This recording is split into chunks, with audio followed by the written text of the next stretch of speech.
দেন আচ্ছা আমি একটা কথা কই, আপনি কিছু মনে করেন না? আমি যদি আপনার সময়টা দেই, যদি আমি অন্য মানে কারো না দিয়ে আপনার দিই, আপনি আমাকে বিয়ে করবেন? এখন তো উনি কয় আচ্ছা, কিন্তু ওনার মনে তো অন্য ইয়া ছিল, আমি তো জানতাম না। তো উনার সাথে আমার ভালো সম্পর্ক, কথাবার্তা হইছে, হওয়ার পরে উনার সাথে ভালো মানে ভালোভাবেই সবকিছু হওয়ার পর সে আমাকে মানে আমার মার কাছে বলে যে আচ্ছা আপনার মেয়ে লেগে অন্য একটা ইয়া দেখছি, আপনি যাবেন। তখন আমি বললাম আচ্ছা ঠিক আছে, সমস্যা নাই। মানে আমার মা বললো যে আচ্ছা ঠিক আছে সমস্যা নাই, মেয়ের বিয়ার ফাইনাল ডেট ফেলায় দেন। তখন তো আমি খুব চিন্তিত হয়ে গেলাম যে না, যখন আমি দেখে ফেলছি তখন আমি খুব চিন্তিত হয়ে গেলাম। আমি তো ওনাকে খুব ইয়া করতাম যে নিজের জীবন ধ্বংস করছি ওনাকে দিয়ে, তখন আমি আরেকজনের জীবন কিভাবে ধ্বংস করবো? এখন ওনার যা করার তো উনি সবকিছু করেই ফেলছে, তো আরেকজনের কাছে গেলে উনি কি আমার ইয়া করবো? ঠিক মতে মানে নিজেরই তো একটা মনে হইব যে পাখি যা নিজেই ভালো না, মানে আমি এটা কি করলাম যে আমি একজনের সাথে রাত খাড়ায় আমি আরেকজনের কাছে গেলাম, মানে আমি এরকম ভাবতেছি। সবাই কেমন আছেন? আশা করি আপনাদের মাঝে আমার জীবনের গল্প নিয়ে আসলাম। আমার মা নাই, আমার মা আছে, আমার বাপ নেই। আমার বাবা মারা গেছে, আমার লালন পালন করছে, কিন্তু এখন আমার বিয়ে দিতে পারতেছে।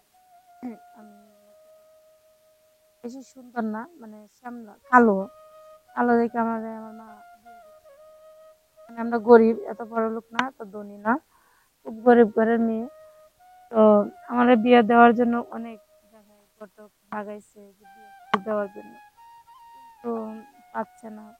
তো আমাদের পাশে একজন ঘটক আছে, তাকে আমার মা বললো মেয়েটারে তো বিয়ে দিতে পারতেছি না, তো তুমি আমার মেয়ের জন্য একটা ভালো পাত্র দেখো।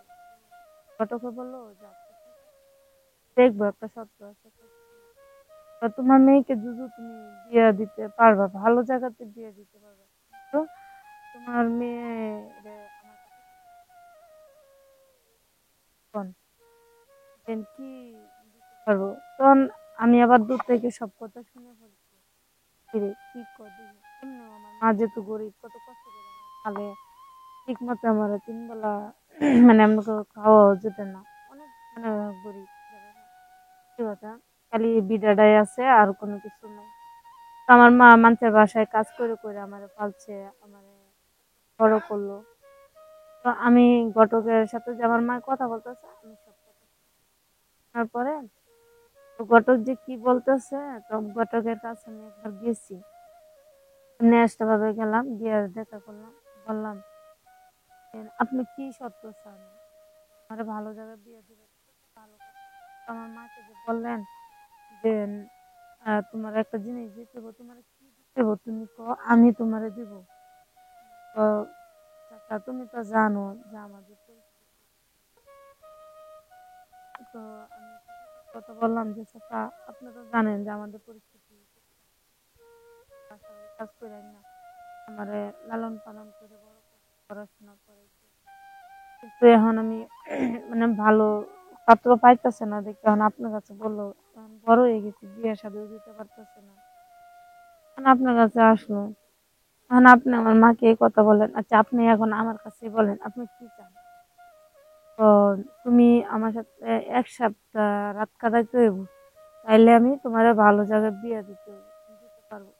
তখন আমি ভাবলাম যে না, ঘটকের যা কথাটা বললো, আমি আর ভাবতেছি যে 1 সপ্তাহ রাত কাটাতে হবো, তারপরে সে ওকে ভালো জায়গায় বিয়ে দিবে। তো ভাবে টাবে দেখলাম না, আচ্ছা ঠিক আছে, বিয়ে দিয়ে দিব। মানে একটা 1 সপ্তাহ তার সাথে আমি কাটাইলাম।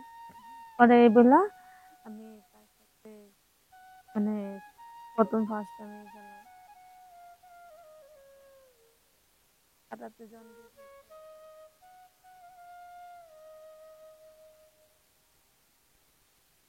তো আমি মানে তারপর ওনাকে আমি বললাম যে দেখেন কথা, আপনার আরে শোনো, তোমার ভালো জায়গা বিয়ে হইবো, তুমি যদি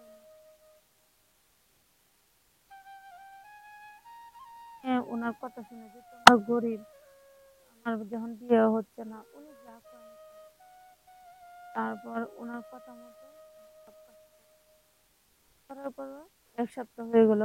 উনি তো ভালোই করতে পারে, আমার সময় দিতে পারে।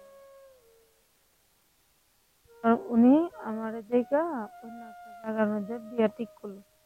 তারপর আমি মনে মনে ভাবলাম যে না, আমার তো আপনি খুব ভালো ভাবে করতে পারেন, ঘন্টা খানেক 2 ঘন্টা 3 ঘন্টা সময় দিতে পারে, তাহলে আমার অন্য জায়গায় যাওয়া লাগে কেন? মানে এটা আমি মানে একা একা ভাবতেছি। ভাবার পরে তো একদিন হঠাৎ করে আমি ঘটককে বললাম যে আচ্ছা, আমি একটা কথা কই, আপনি কিছু মনে করেন না? আমি যদি আপনার সময়টা দিই, যদি আমি অন্য মানে কারো না দিয়ে আপনার দিই, আপনি আমাকে বিয়ে করবেন? তখন তো উনি কয় আচ্ছা, কিন্তু ওনার মনে তো অন্য ছিল, আমি তো জানতাম না। তো উনার সাথে আমার ভালো সম্পর্ক, কথাবার্তা হয়েছে, হওয়ার পরে উনার সাথে ভালো মানে ভালোভাবেই সবকিছু হওয়ার পর সে আমাকে মানে আমার মার কাছে বলে যে আচ্ছা, আপনার মেয়ে লেগে অন্য একটা দেখছি, আপনি যাবেন। তখন আমি বললাম আচ্ছা ঠিক আছে, সমস্যা নাই। মানে আমার মা বললো যে আচ্ছা ঠিক আছে, সমস্যা নাই, মেয়েরে বিয়ার ফাইনাল ডেট ফেলাইয়া দেন। তখন তো আমি খুব চিন্তিত হয়ে গেলাম যে না, যখন আমি দেখে ফেলছি তখন আমি খুব চিন্তিত হয়ে গেলাম।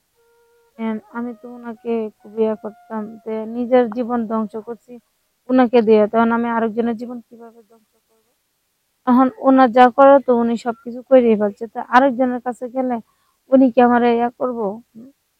ঠিক মতে মানে নিজেরই তো একটা মনে হইব যে পাপি, নিজেই ভালো না, আমি এটা কি করলাম, যে আমি একজনের সাথে রাত খারাই আমি আরেকজনের কাছে গেলাম, মানে আমি এরকম ভাবতেছি। আমি কি করব, এটা আমারটা আমি জানি। মানে এই চিন্তায় মানে আমার খুব খারাপ হয়ে গেছে। তো এখন যা হওয়ার তো হয়েছে, এটা তো আমার দোষ না, আমার কপালে আর আমার ভাগ্যের দোষ। যা হওয়ার তো হয়েছে। এখন জানি না কি করব।